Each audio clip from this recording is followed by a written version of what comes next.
Baik, kita mulai ya. Assalamualaikum warahmatullahi wabarakatuh.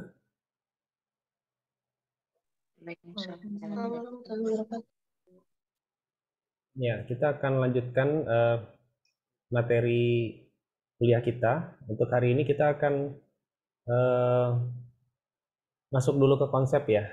Konsep karena setelah UTS itu kan kita akan lebih banyak fokus untuk menganalisis data titik ya. Jadi dengan data titik ini sebenarnya kita bisa banyak sekali kita melakukan analisis ya, spektrum analisis sangat luas. Nah, eh, sebelum nanti kita praktek, kita akan menyimak bersama sesi materi terkait dalam data titik ini gitu ya.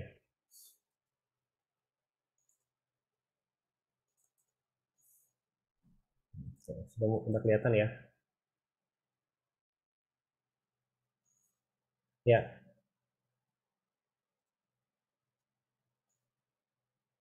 Jadi materi hari ini adalah terkait dengan analisis data titik di dalam Geographic Information System, konsep, metode, dan penerapannya.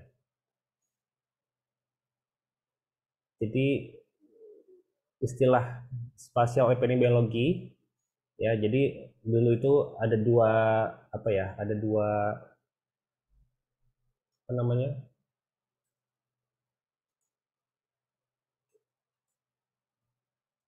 ada dua konsep sebetulnya ya, dua konsep sebetulnya. Yang pertama adalah konsep terkait dengan spasial. Nah, spasial ini kan sangat identik dengan GIS ya, sangat identik dengan geografi, yaitu segala sesuatu yang berhubungan dengan ruang ya, spasial. Kemudian konsep epidemiologi sendiri sebenarnya sudah cukup lama ya, sudah sangat lama di Kesmas ya, di public health, yaitu yang berkaitan dengan ilmu yang pembagi terkait dengan kependudukan ya, penduduk, mortality-nya, kemudian juga morbidity dari penduduk tersebut gitu, kurang lebih seperti itu ya. Nah, kemudian terjadi semacam fusion gitu ya, fusi atau penggabungan dari kedua konsep ini gitu. Jadi tadinya spasial itu sendiri, kemudian epidemiologi sendiri. Nah, di sini kita lihat menurut Waller dan Godway ya. Jadi spasial epidemiologi ini tadi gabungan ya dari spasial dengan epidemiologi yang tadinya terpisah menjadi bersatu gitu ya, bergabung. Nah, ini menjelaskan sekumpulan teori dan metode analisis mengenai spatial patterns ya, atau pola spasial kejadian penyakit dan mortalitas gitu. Jadi morbidity ya, kemudian juga mortality gitu. Ya, jadi di sini yang menjadi keywordsnya itu adalah spatial patterns ya, terkait dengan penyakit dan mortalitas gitu. Nah, sebetulnya kalau kita ini kan 2004 ya, sebetulnya spatial epidemiologi ini sudah ada ya sebetulnya dari mulai zamannya ketika kita mungkin mengenal dulu yang namanya uh, John Snow cholera ya, John Snow cholera ya, yang ini ya. Sebetulnya konsepnya sudah digunakan pada saat itu sebetulnya. Cuman memang secara teknologi belum. Artinya secara teknologi belum menggunakan mapping seperti yang kita lihat atau kita praktekkan sekarang ini gitu ya. Jadi konsepnya adalah penyakit-penyakit itu ya, kasus-kasus itu diplot di suatu denah ya. Jadi dibuat semacam denah gitu wilayah. Ada gambarannya gitu ya. Ya kasar aja sih ya, tidak, karena tidak, belum, waktu itu teknologi kan belum ada komputer ya. Jadi buat denah seperti ini, kemudian dipetakan ditaruh ya kasus-kasus itu di lokasi yang kira-kira posisinya di situ ya. Jadi dari pemahaman spasial Jon Snow pada saat itu kemudian dipetakan kira-kira, oh kayaknya rumah Pak ini di posisi sini ya, rumahnya ini di sini ya gitu. Oh, ini ada apa sih gitu ya. Oh, ini ada objek ini jalan, oh berarti di sini gitu. Jadi itu dengan intuisi ya. Oh, insting aja gitu. Oh, kayaknya feeling saya di sini gitu ya. Karena pada saat itu kan teknologi belum bisa membantu memetakan secara presisi gitu ya. Jadi memang masih perkiraan-perkiraan, tapi perkiraan-perkiraan itu berdasar pada eh, apa namanya, pengamatan di lapangan gitu ya, pengamatan di lapangan. Nah, kita mungkin mengenal juga yang namanya statistik deskriptif ya. Jadi statistik deskriptif itu adalah meliputi pengumpulan, pemaparan, dan deskripsi suatu fenomena gitu. Jadi kalau misalnya kita mengenal di statistik itu ada statistik deskriptif, ada statistik inferensial. Kalau inferensial kita sudah mencoba menarik hubungan ya, menarik kesimpulan dari satu keterkaitan antara dua variabel gitu ya. Nah, kalau statistik deskriptif ini lebih kepada mendeskripsikan aja satu fenomena gitu. Jadi distribusinya seperti apa, mengelompok, menyebar gitu ya. Kalau misalnya kita bicara terkait dengan itu, eh, tidak melihat kaitan, belum melihat kaitan gitu. Belum melihat kaitan antara penyebarannya dengan misalnya variabel lain gitu. Nah, kalau misalnya statistik menggunakan data spasial, nah, dinamakan dengan geostatistik. Lagi-lagi ini adalah padanan ya. Jadi istilahnya jadi gabungan dari dua kata, geografi, geonya itu geografi, kemudian statistiknya adalah statistik ya, statistik. Nah, em, sama seperti misalnya kita kalau di kesehatan itu kan ada namanya biostatistik ya. Jadi bio itu makhluk hidup ya, dari biologi mungkin. Kemudian statistik itu adalah eh, ya statistik begitu ya. Nah, tapi kalau kalau itu kan secara kata ya, tapi kalau secara makna artinya bahwa biostatistik adalah statistik yang mempelajari terkait dengan manusia gitu ya, penduduk gitu ya. Jadi fokusnya lebih kepada penduduk bukan kepada makhluk hidup yang lain ya. Biostatistik itu lebih fokusnya pada misalnya kaitannya sama mortalitas ya, kaitannya sama morbiditas pada manusia. Nah, ini juga mungkin sudah pernah saya sampaikan ya, bahwa di dalam kita membuat database spasial, sebenarnya ujung-ujungnya kita ingin menganalisisnya secara spasial gitu. Ya, analisis spasial ini adalah suatu upaya untuk mengungkapkan patterns ya, atau pola dan anomalis atau kelainan-kelainan ya, atau yang tidak wajar gitu ya. Anomalis itu tidak wajar yang awalnya tidak kasat mata maksudnya tidak kelihatan, sehingga dapat dimanfaatkan untuk pengambilan keputusan begitu. Jadi seringkali kita mengambil keputusan itu tanpa didasari oleh data yang akurat gitu ya. Jadi misalnya di mana sih sebenarnya kasusnya, di mana sih sebenarnya masalahnya, nah gitu ya. Nah itu eh, belum belum juga kita memetakan distribusinya, kita sudah mengambil keputusan, gitu. Sehingga akhirnya seringkali keputusan yang diambil itu kurang tepat gitu, atau mungkin ada yang salah sasaran gitu ya, yang harusnya nggak dapet malah dapet, yang harusnya dapet jadi nggak dapet kan gitu. Nah, analisis spasial bertujuan untuk ya menjelaskan, pertama adalah menjelaskan distribusi objek geografi di atas permukaan bumi. Jadi menjelaskan dulu distribusinya ya. Level pertama dari satu analisis spasial itu adalah kita menjelaskan distribusi. Di mana lokasi dari kasus, di mana lokasi dari sumber pencemar, di mana lokasi eh, apa eh, cerobong asap ya yang mengeluarkan gas beracun, di mana lokasi. Nah, semuanya kita bicara di mana ya. Kita menjelaskan distribusi dulu gitu. Di mana kasus ISPA, di mana kasus TB gitu ya. Itu kita menjelaskan distribusi. Kemudian setelah distribusinya kita ketahui, baru kita mengidentifikasi pola. Jadi ini langkah yang kedua, level yang kedua ya. Mengidentifikasi pola apakah distribusi dari kasus itu dia mempunyai pola tertentu ya, atau dia polanya eh, tidak ada atau random gitu ya. Nah, ini kita mengidentifikasi polanya dulu seperti apa. Kemudian menjelaskan level yang ketiga nih, yang lebih tinggi adalah menjelaskan proses ya dan hubungan geografisnya seperti apa gitu. Misalnya kenapa kok saya jadi kena dia malaria? Oh, ternyata setelah saya keliling gitu ya, saya melakukan pengamatan di lingkungan, ternyata tidak jauh dari tempat tinggal saya itu ada, setelah saya ciduk airnya ya, itu ternyata jentik nyamuknya banyak gitu. Nah, ternyata setelah diteliti jentik nyamuk Anopheles gitu. Nah itu kita, jadi kan kita ada apa? Ada hubungan, melihat ada hubungan begitu ya. Nah kemudian juga bisa juga kita menjelaskan prosesnya seperti apa begitu. Ya, jadi misalnya, oh, misalnya nih ya, contoh ya. Nah ini misalnya ini ada kasus ya, ada kasus kolera di sini. Ya. Nah, sebenarnya kan lebih dekat dengan ini ya, pompa South Soho ini ya, Soho Selatan ya. Harusnya ini kan, ya, kenapa dia kan sebenarnya lebih dekat ke sini gitu ya. Kan kolera itu kan dari air minum kan gitu ya. Nah, ternyata setelah kita lakukan penyelidikan epidemiologi, kita wawancara ya, ternyata yang sakit di sini pernah mengkonsumsi air dari sumber yang tercemar gitu ya. Jadi kalau misalnya begitu ya wajar dia sakit gitu ya, karena dia secara proses dia meminum air yang tercemar gitu. Meskipun secara letak rumahnya ini sebenarnya jauh sekali dari wilayah tercemar, dari sumber sumber pencemarnya, dan lebih sebenarnya lebih dekat dengan pompa ini sebenarnya ya.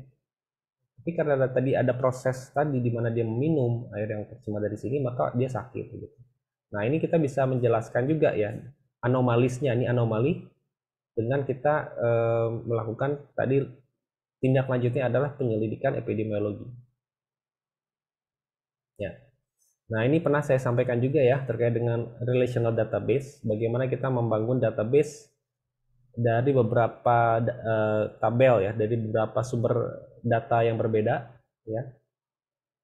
Nah, ini ada satu, kemudian ada dua, tiga, ya, empat dan lima. Ini berasal dari berbagai instansi atau lembaga yang berbeda. Nah, ini kita bisa gabung menjadi satu database dengan kita melihat ada kesamaan primary key-nya nggak gitu. Nah, primary key itu yang ini nih. Oh, ini sama ya. Ini bisa digabung di sini. Oh, ini ada juga nih ID reservoir ID nih di sini juga. Oh, berarti ini database ini bisa digabung dengan ini ya. Jadi dijahit gitu. Ini dijahit ke sini, ini dijahit ke sini. Nah, ini yang ini dijahit ke sini ya, karena dia ada satu apa ID yang sama. Kemudian ini dijahit di sini juga gitu. Ya.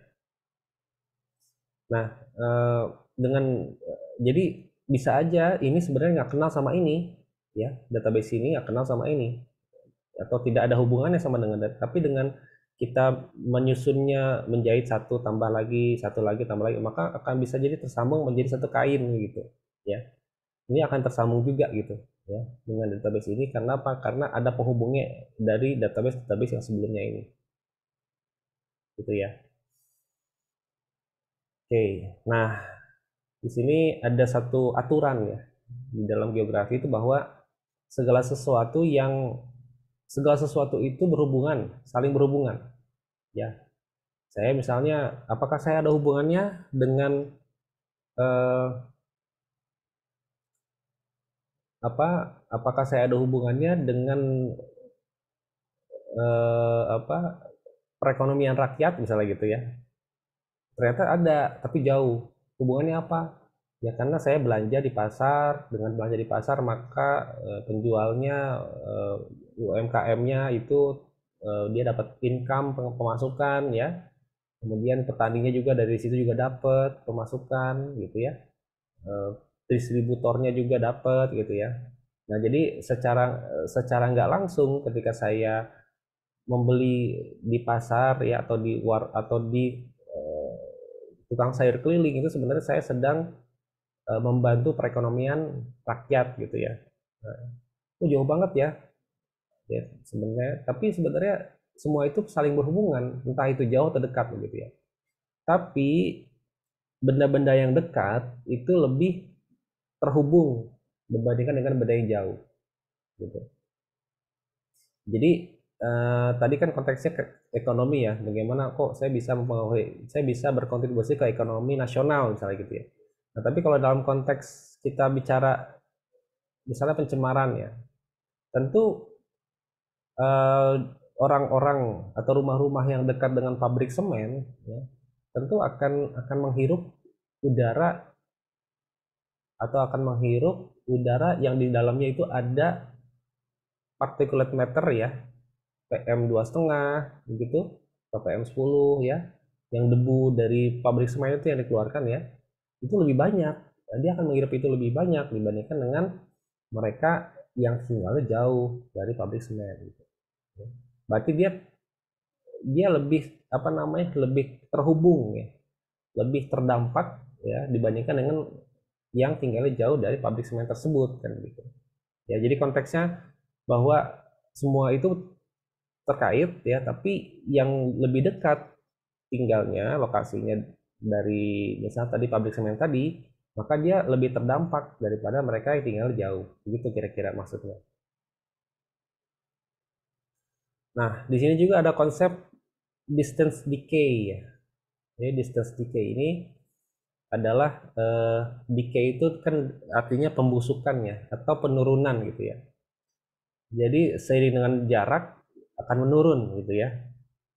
Nah, ini misalnya contoh kasus pada vaskes gitu ya.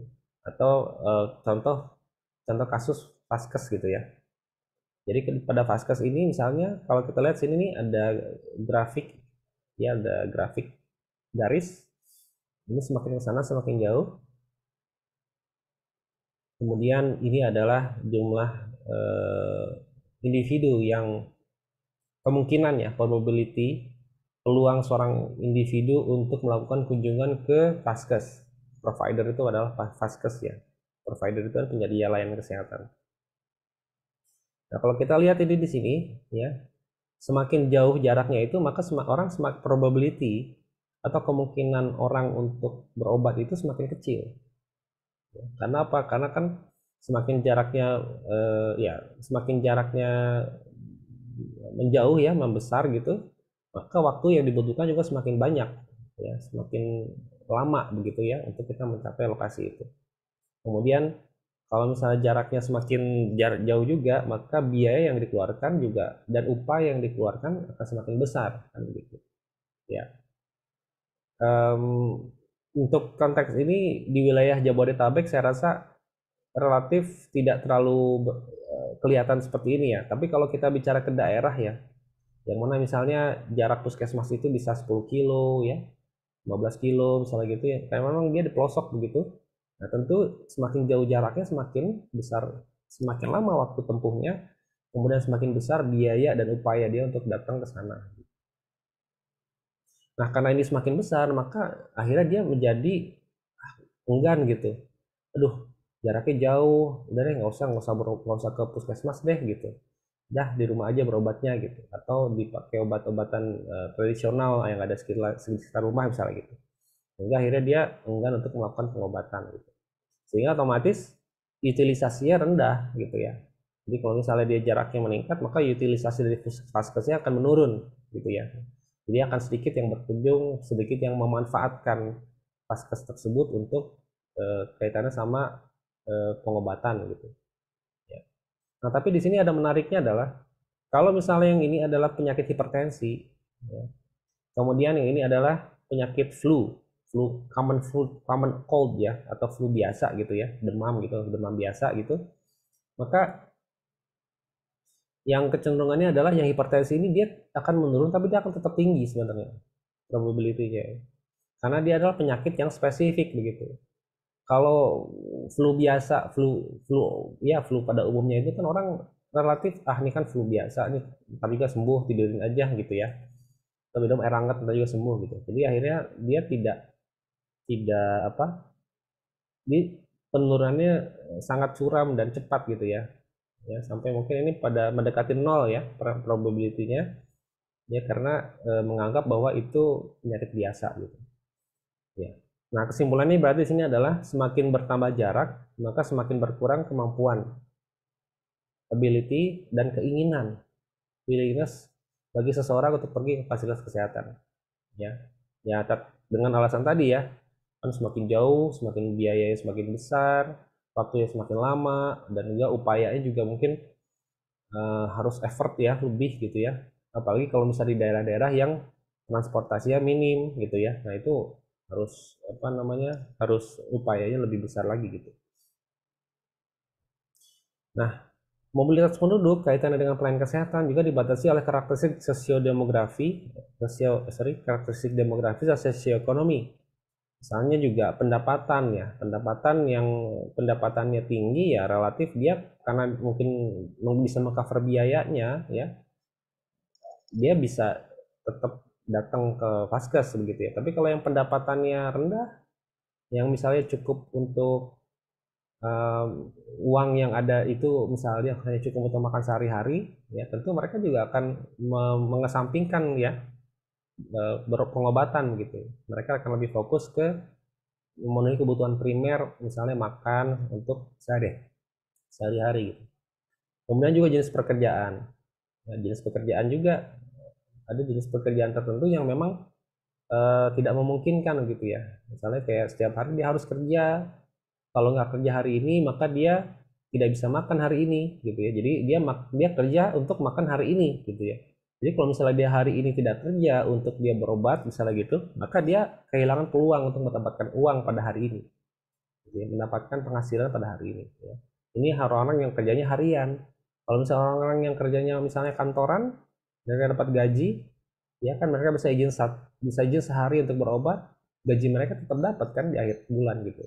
Ya. Jadi mereka lebih apa namanya, dari sisi pekerjaan ini mereka lebih eh, tanda kutip ringan untuk meninggalkan sehari 2 hari untuk berobat dibandingkan dengan mereka yang pekerjaannya harian, misalnya kuli bangunan atau tukang atau pekerja serabutan yang memang mereka kerja hari ini untuk makan hari ini gitu ya. Mereka tentu akan lebih memilih kerja daripada untuk berobat gitu.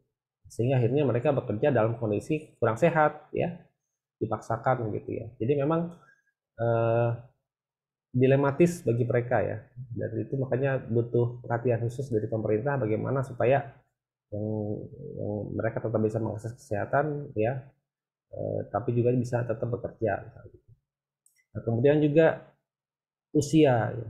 Ya, jadi semakin semakin apa usianya lanjut itu semakin susah kan mobilitas ya.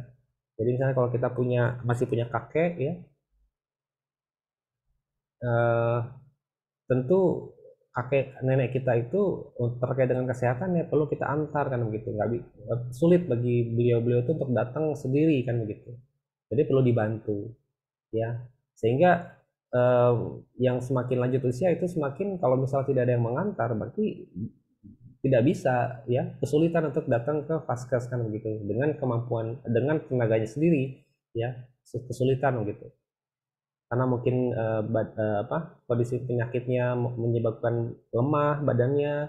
Kemudian juga kalau misalnya sendiri kan harus apa namanya, harus ikut apa namanya, naik kendaraan begitu dan itu akan menyulitkan gitu. Jadi memang harus dibantu gitu ya.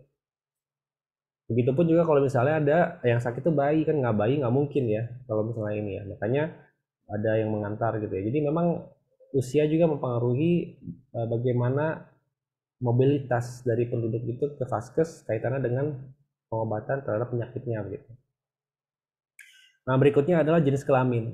Nah, jenis kelamin ini juga ada penelitian yang mengatakan bahwa perempuan itu relatif tidak terlalu memperhatikan kesehatannya ya, pada usia tertentu. Misalnya seorang ibu ya, ibu itu biasanya eh, di rumah itu biasanya yang paling terakhir sakit ya biasanya.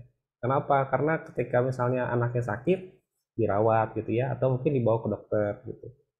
Nah, kemudian kalau ibunya agak-agak sakit sedikit meriang gitu ya, biasanya itu lebih mementingkan anggota keluarga yang lain gitu untuk dirawat gitu. Jadi kalau misalnya ini misalnya ibu-ibu kita tidak diantar gitu ya, kayaknya beliau-beliau itu lebih ibu kita itu lebih apa namanya, mengutamakan orang lain dulu di keluarganya gitu untuk mendapatkan pengobatan gitu ya. Nah ini biasanya perempuan seperti itu ya, ibu-ibu itu seperti itu ya. Kalau laki-laki relatif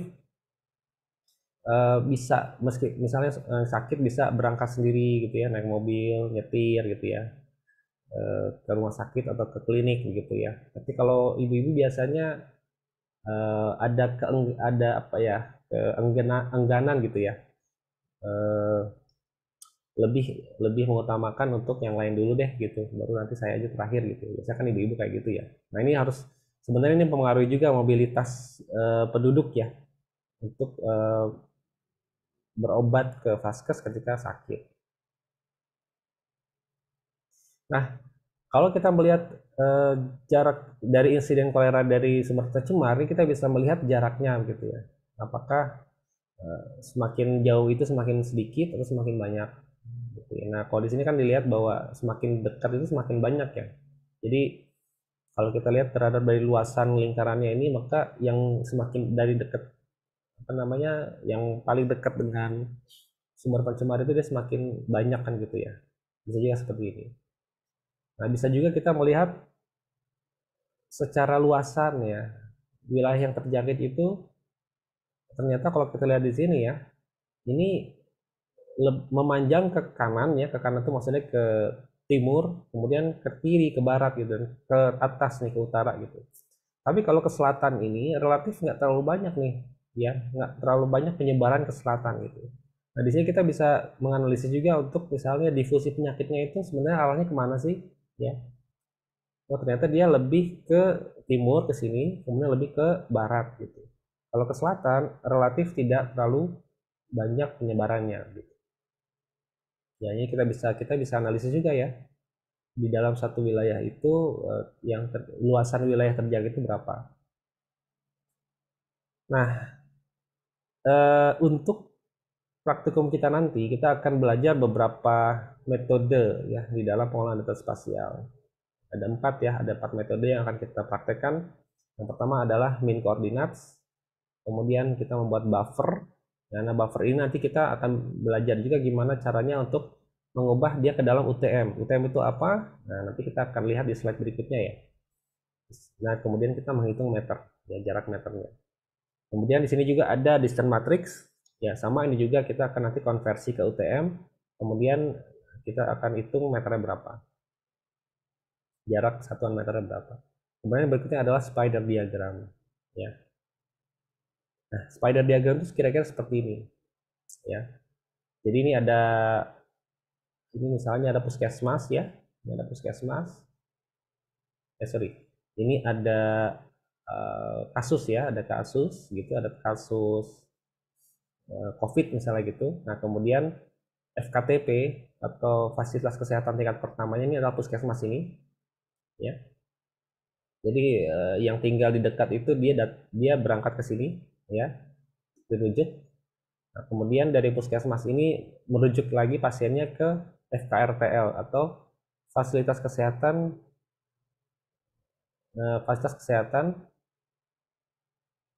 rawat ya tingkat lanjut, ya, FKRTL. Di sini misalnya rumah sakit gitu. Ya. Jadi ini jejaring ini adalah jejaring rujukan ya. Jadi bagaimana kita nanti dengan spider diagram ini kita bisa menggambarkan pola dari rujukan yang ada di wilayah tersebut gitu. Ya. Ini sederhananya seperti ini ya kira-kira gambarannya. Kemudian yang pertama tadi adalah mean coordinates ya. Nah, mean coordinates ini sebenarnya secara rumus ini adalah rata-rata.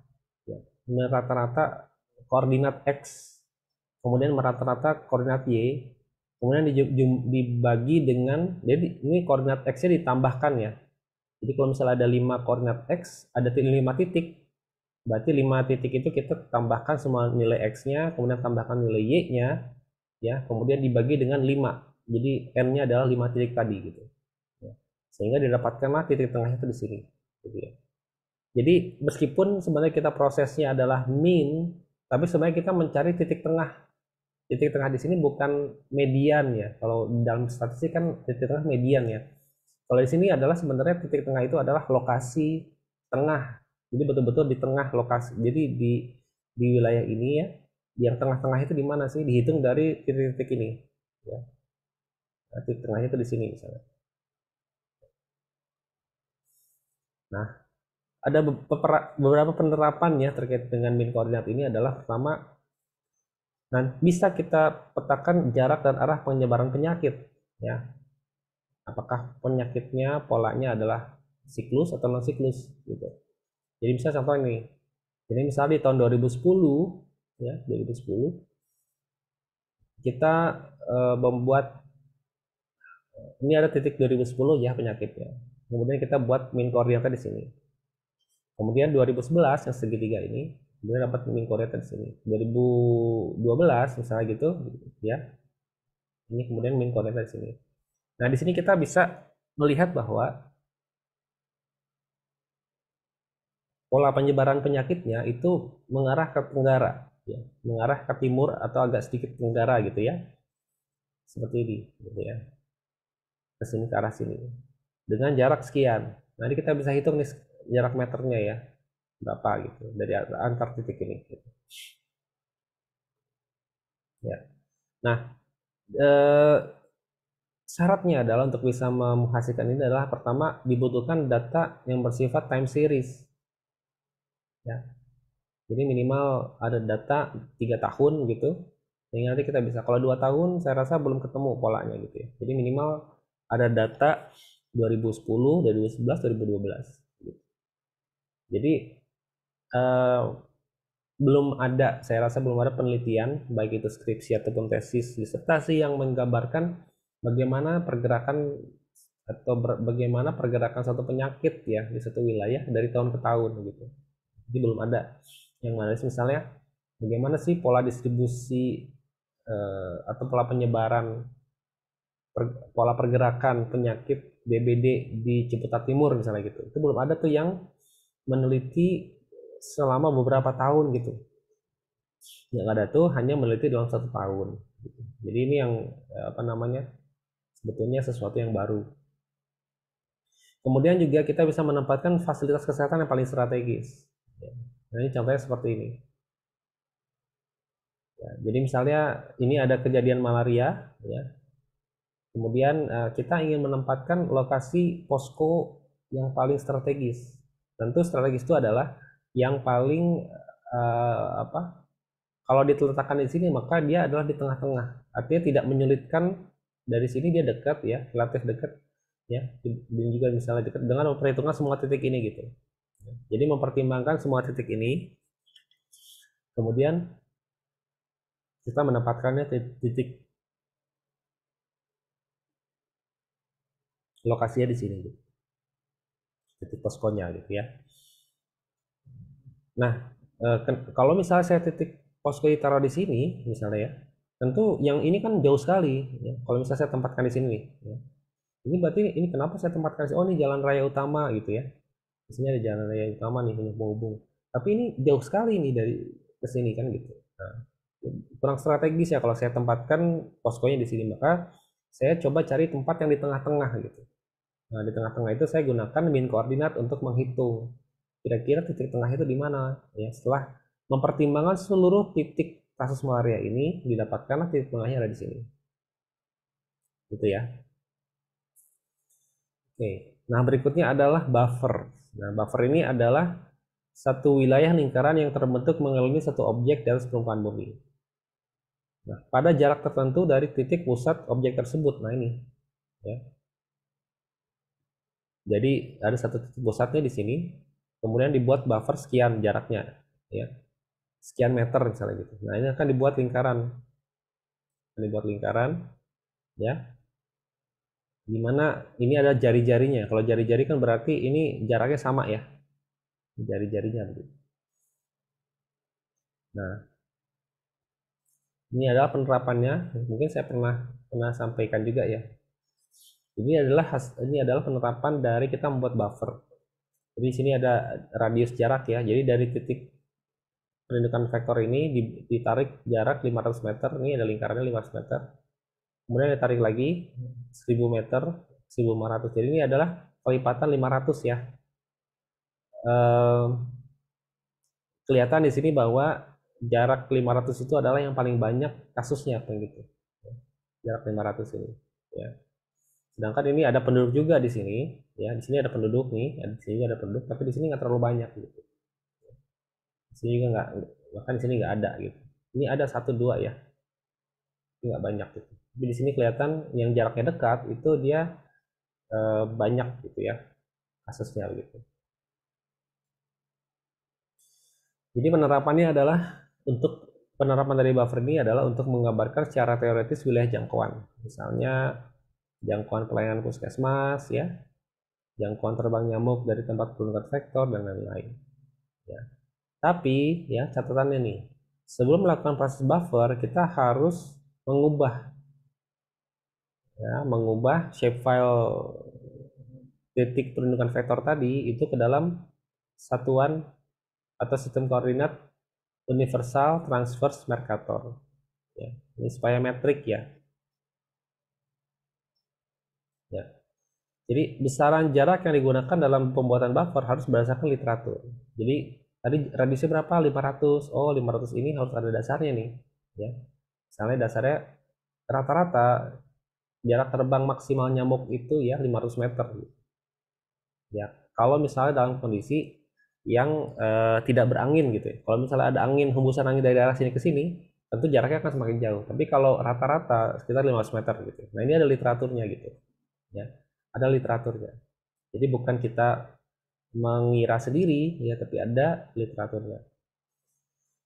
Kemudian juga setelah kita membuat yang ini ya, lingkaran-lingkaran ini, buffer ini juga kita perlu melakukan ground checking ya. Kita survei ke lapangan ya. Jadi membuat ini saja belum selesai. Kita harus cek ke lapangan betul nggak gitu ya. Seperti yang kita sudah olah tadi sebelumnya di komputer kita gitu. Jadi kita harus lakukan cek ke lapangan. Nah, kemudian di sini ada distance matrix ya, distance matrix. Nah, distance matrix ini adalah menghitung jarak ya, menghitung jarak. Jadi kita dari puskesmas ini ya, jaraknya berapa sih ke nomor 4 ini, tapi Naryati ya. Oh, ternyata ini jarak lurusnya adalah 220 meter. Ini jarak lurus ya, bukan jarak mengikuti jalan gitu. Ini jarak lurus. Ya. Jadi jarak lurusnya berapa? Ke nomor 3 ini adalah Albian ya. Jaraknya 181 meter. Gitu. Jadi matriks ini adalah berisi jarak antara dua titik objek yang diolah secara berpasangan. Jadi jarak harus ada titik asalnya ya, puskesmasnya, terus kemudian harus ada titik tujuannya kemana gitu. Nah, kemudian kita hitung jaraknya berapa.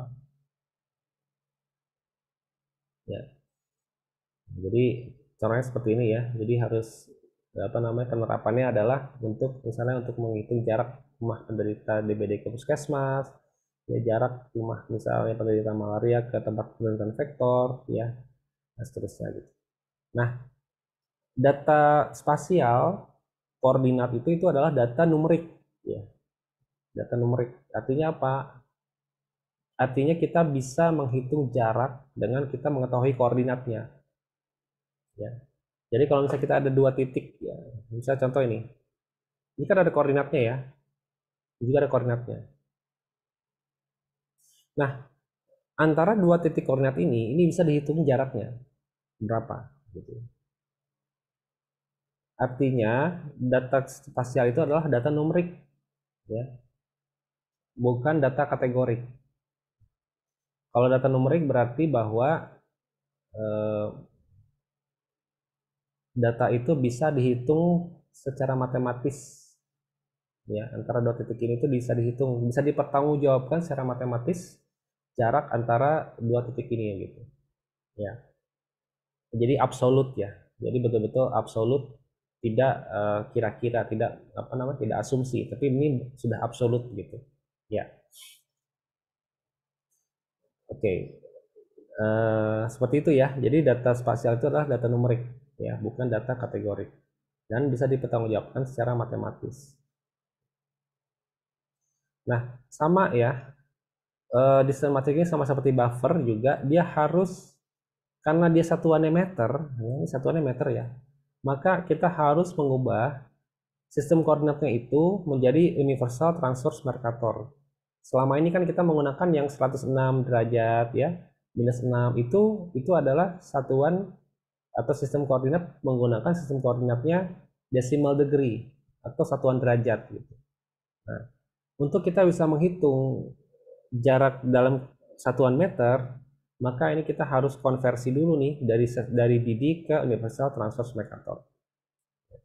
Nah, ini zona-zona UTM itu ya, zona-zona Universal Transverse Mercator atau UTM itu ada 9 untuk Indonesia. Ya, cara bacanya gimana? Misalnya saya berada ya antar zona ini kurang lebih ini ya 102 sampai 108. Berarti ini lebarnya sekitar 6 derajat ya. Berarti sekitar 600 kilo kan ini jaraknya ini kurang lebih ya. 600 kilo. Nah, cara menggunakannya gimana? Nah, misalnya posisi kita sekarang ada di mana? Di Tangerang ya, atau di Jawa Barat gitu ya, di Jabodetabek ya misalnya gitu, ya di sini. Nah, ini berarti kita masuk zona 48. Ya, zona 48. Nah, ini ada garis imajiner ya, 0 0 ya, garis 0 ini adalah kalau di atas 0 itu berarti positif, kalau di bawah 0 itu berarti negatif. Kan kemarin kita ketika praktikum tugas ya, koordinat kan ada minus ya, minus gitu ya. Nah, minus itu artinya apa? Bahwa dia berada di selatan gitu ya. Nah, ini contohnya ini. Jadi karena kita berada di selatan, maka dia akan minus gitu ya. Kan kita di sini posisi ya. Kan di selatan ya. Itu kan di bawah 0 ya. Nah, maka dia akan mendapatkan minus. Nah, kalau kita bicara zona UTM, maka ini adalah zona yang wilayah kita ini sekarang di sini. Ini adalah zona 48 karena dia masuk di kotak ini ya, 48 S South ya. Jadi 48 itu ada 48 N. Ya, kalau N itu di daerah sini nih. Capri ya, mungkin sebagian Capri itu masuknya 48 N gitu ya. Nah, kalau kita karena kita berada di selatan, maka nih namanya zona UTM-nya adalah 48 S. Nah, kita akan proyeksikan datanya. Jadi yang tadinya misalnya ada decimal degree, itu kita akan proyeksikan menjadi UTM. Ya, menjadi UTM. Jadi tadinya kan begini ya, satuannya derajat, kemudian menggunakan WGS 84 saja. Nah, kita konversi ke UTM supaya satuannya meter. Nah, kemudian geographic coordinate systemnya itu menggunakan ini WGS 84, kemudian zona UTM-nya mengikuti di mana kita berada. Kalau misalnya saya misalnya di Maluku Utara di sini ya, di sini nih, berarti saya pakai zona UTM 52 kemudian N ya, North, karena dia di atas kan gitu. Jadi ini tergantung ya, UTM zona ini tergantung di mana kita berada ya. Jawa Barat, Jawa Timur, Jawa Tengah itu akan berbeda zona UTM-nya gitu ya, dan daerah lain. Nah, ini kurang lebih seperti ini ya. Jadi ada dua ya, kurang lebih ciri-cirinya nih kalau misalnya kita mau lihat ini. Kalau yang decimal degree itu depannya hanya 3 digit maksimal ya. Ini 106 ya, 102, 103 ya, seperti itu. Nah, kemudian juga sama ini ya, kalau ini juga sama maksimal 3 digit di depan koma. Ini ada 1 digit di belakang, di depan angka ya, di depan koma. Tapi kalau misalnya UTM dia akan kelihatan jutaan. Ya, 7000072 misalnya gitu.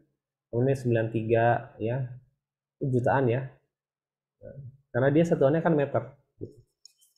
Ya. Nah, jadi kalau misalnya kita melihat bentuknya seperti ini, maka ini adalah kita bisa yakin langsung bahwa ini adalah zona apa, sistem koordinat yang digunakan adalah Universal Transverse Mercator. Kalau kita dapatkan shape file, setelah kita lihat di skala kan bisa kita lihat skalanya ya, sorry, bisa kita lihat koordinatnya ya di petanya. Ketika kita add ke quantum gist-nya gitu ya, kita tampilkan. Kalau misalnya tampil begini, maka dia menggunakan sistem koordinatnya adalah UTM gitu. Tapi kalau misalnya munculnya 106 ya, 6 ini berarti adalah koordinatnya adalah decimal degree. Nah, ini kira-kira contoh menghitung rumusnya begini. Ya. Tidak perlu dihitung ya. Ini kalau misalnya mau menghitung ya. Tapi kalau sebenarnya dengan kita menggunakan ini udah cukup membantu ya. Jadi tidak perlu kita hitung. Jadi tinggal cari tahu aja posisi kita di mana. Oh, di sini. Oh, berarti dia masuk 48. Kemudian karena dia di selatan, maka dia 48S. Gitu. Oke, mungkin itu ya. Ada pertanyaan?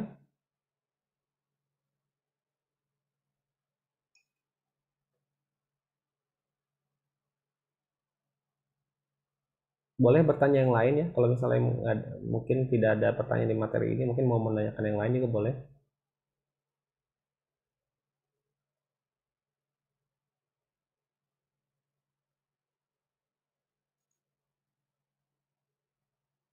Oke, ada pertanyaan?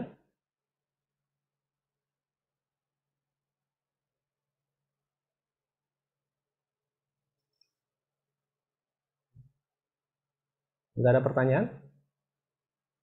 Sepertinya tidak. Oke. Eh, baik, kalau misalnya nggak ada, berarti mungkin kuliah kita cukupkan ya di sini. Sama nanti mungkin ada, kita akan ketemu lagi minggu depan dengan menggunakan data yang baru ya. Jadi kita tidak akan menggunakan data yang kemarin ya. Jadi kita akan menggunakan data baru. Ya, kita akan praktek menggunakan data itu. Oke, kalau misalnya nggak ada, kita ini aja ya, kita dokumentasikan dulu. Ini ada banyak yang nggak hadir ya, kemana ya?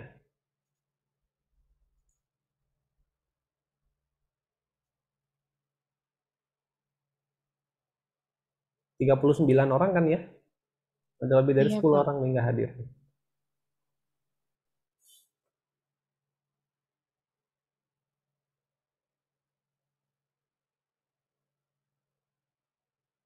Oke, kita dokumentasikan dulu ya.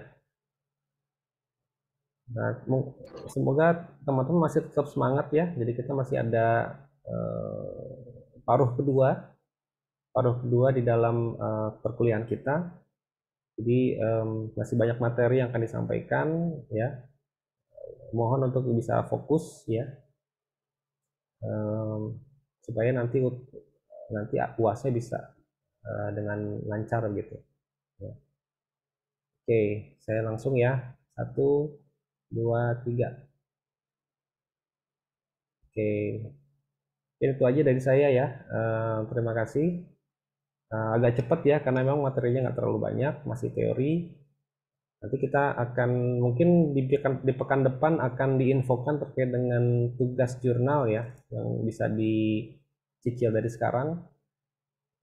Sebetulnya dengan adanya anggota yang banyak itu meringankan ya, karena nanti bisa bagi-bagi tugasnya. Nah, jadi nanti mudah-mudahan bisa selesai lebih cepat dan lebih baik gitu ya. Seperti itu. Mungkin itu aja dari saya. Terima kasih. Assalamualaikum warahmatullahi wabarakatuh. Waalaikumsalam warahmatullahi wabarakatuh. Terima kasih, Pak. Ya.